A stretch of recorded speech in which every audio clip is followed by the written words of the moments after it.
With real hardwood, there are two subcategories on real hardwood. There's solid hardwood and there's engineered hardwood. And let's show you some differences between them and some examples of both. Solid hardwood is one piece of hardwood from top to bottom. As you can see in the cross section here, this is one piece all the way throughout from top to bottom. Solid hardwood comes in different thicknesses. Typically, it's 3/4 of an inch thick, but it could be 5/8 is the lowest I've seen. Sometimes you'll see a 1/2 inch thickness of a solid hardwood, but 5/8 is a little more typical these days, but the most typical you'll see, the most prevalent is 3/4 inch solid hardwood. So that would be measuring from top to bottom. It's all one piece of wood, whatever the piece, the product is, the species, oak, maple, hickory. 3/4 inch all the way top to bottom. The only way, really, to see the difference between solid and engineered is to look at a cross section. Because from the top, just looking at the surface, you can't tell the difference. Even with laminate, you can't tell the difference between a solid hardwood, an engineered hardwood, and a laminate necessarily just by looking at the surface. You have to look at a cross section and see how the product is actually constructed. As you can see with an engineered hardwood is made up of layers of wood. Typically it's 7 layers, but it can be anywhere from 4 or 5 to 9 I've even seen. But it's layered wood where the wood is actually put at 90-degree angles all the way across, all the way up, and then the top layer, and usually the bottom layer as well, is the real oak, hickory, maple, whatever the product is. It's that top layer is what they're referring to. And the top layers vary in thickness. The top layers, just like in solid or in laminate, could have different features. They could have a gloss on them. They could have a hand-scraped texture. But the top layer is what's the actual real wood. Now, solid hardwood, some differences between solid hardwood and engineered hardwood. Solid hardwood must be nailed or stapled down to a wood subfloor. Okay? You shoot the nails or the staples typically right through the tongue at an angle, and that's how you install this. So typically, solid hardwood is not installed on concrete subfloors, concrete floors. There are some glues out there that do work with solid hardwood. They are very expensive. They're relatively new to the market. We don't even carry them because we're not 100% convinced that they are the right product to install solid hardwood with. We still go with the traditional nail down, staple down to a wood subfloor. Now, years and years ago, solid hardwood was installed by face nailing and putting nails right through the face. That's still done typically only around the perimeter of a room.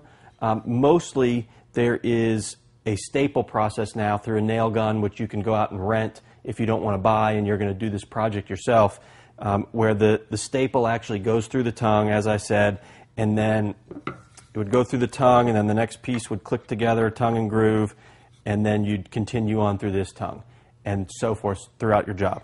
So one major difference between solid hardwood and engineered hardwood is that solid hardwood must be nailed or stapled down to a wood subfloor.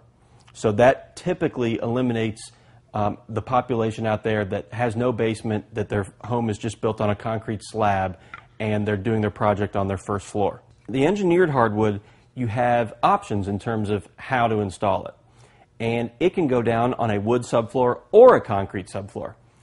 On a concrete subfloor, you can actually glue it down direct. You trowel out glue and put the actual pieces down. That's very common.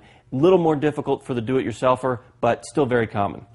The other way to install over a concrete subfloor would be to float.